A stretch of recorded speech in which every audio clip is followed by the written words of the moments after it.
everybody, I'm Pia from Stitches and Scraps. Today I'm going to show you how to make the Tunisian knit stitch.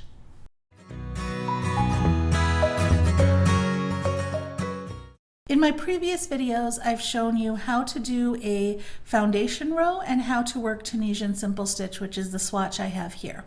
If you're not familiar with those two techniques, I will put the links to those videos in the description if you're watching this on YouTube, or I've listed them in the blog post if you're reading this on my blog. So you see the vertical bars that we had for the Tunisian simple stitch, and remember that behind that front vertical bar, there's also a vertical bar in the back. Do you see that there? So you've got a front vertical bar right here, and you've got a back vertical bar right here. And then you have this top, which looks like chains that are floating underneath those vertical bars. Just like with Tunisian simple stitch, what makes or defines this stitch is where you put your hook into the previous row. So for Tunisian simple stitch, we went in like this.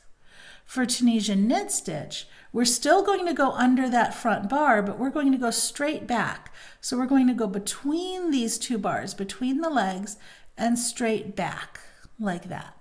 You can also think of it as going under this bar and then pushing the needle out to the back.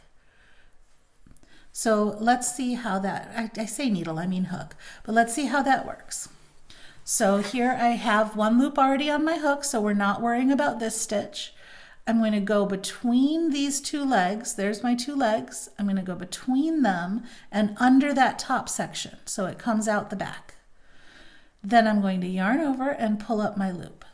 Now you can see what it's done is it's taken those two legs that were like this with one in front and one in the back, and it's kind of opened them up to make a V shape or twisted them around so they face forward. So let's do that for all of the stitches. Insert through between the two legs and under this top bar.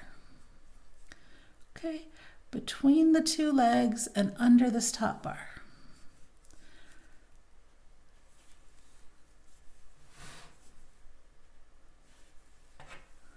And if you're looking at it the other way, it's under this bar and then out through the back.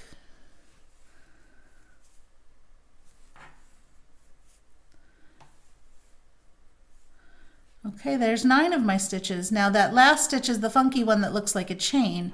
And remember what we were doing before where we were putting our hook in, well, if you watch the other videos, we were putting our hook in under the bar and that back little bar there. We're going to keep continuing to do that. Go under both those loops at the edge there and pull up the stitch.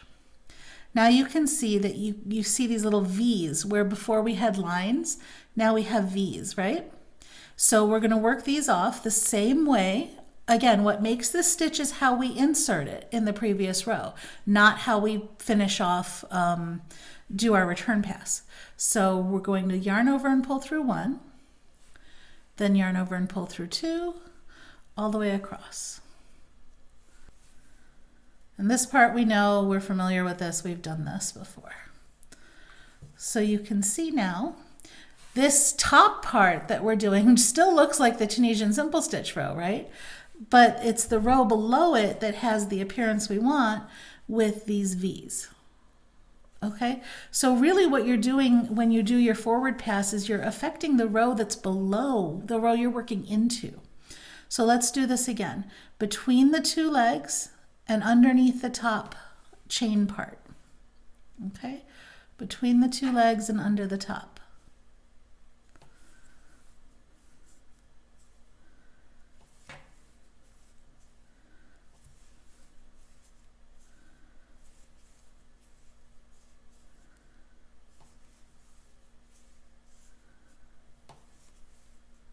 And now we're down to the last stitch, so we go into it the same way, and you should see the 2 loops at the end. Okay, and you can see the V's forming. It's starting to look just like the knit stitch, right? That's why we call this the Tunisian knit stitch. So now to do the return pass, it's yarn over, pull through 1, then yarn over, pull through 2, all the way across.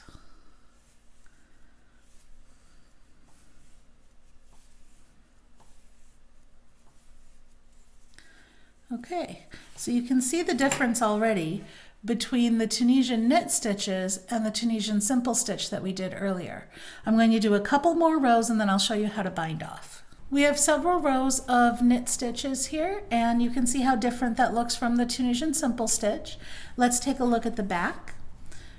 You can see that the Tunisian knit stitch is a little bit bulkier, it's a little bit thicker than the Tunisian simple stitch. It's more condensed and it's a little bit thicker this way. So let's take a look now at binding off. One way to finish this off is going to be to slip stitch across in pattern. And by that I mean keep inserting your hook the same way you've been doing it.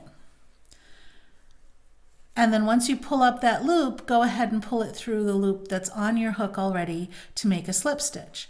So in this way we're binding off in Tunisian knit stitch. And it creates this raised row of chains across the front, or slip stitches really across the front.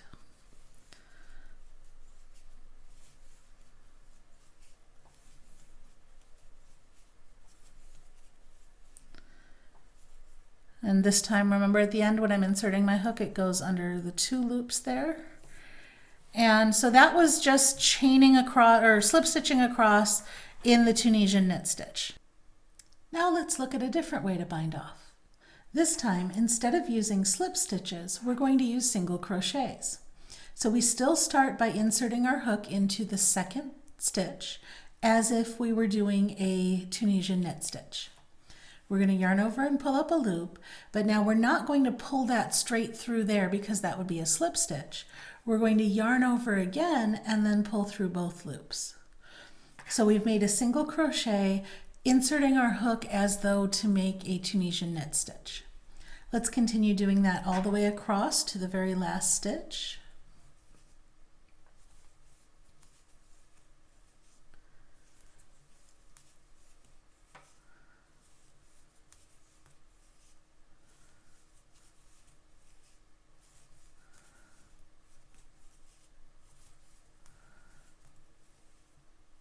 Now on the last stitch, I insert it the same way I have been under those 2 bars, but this time I am going to do a slip stitch.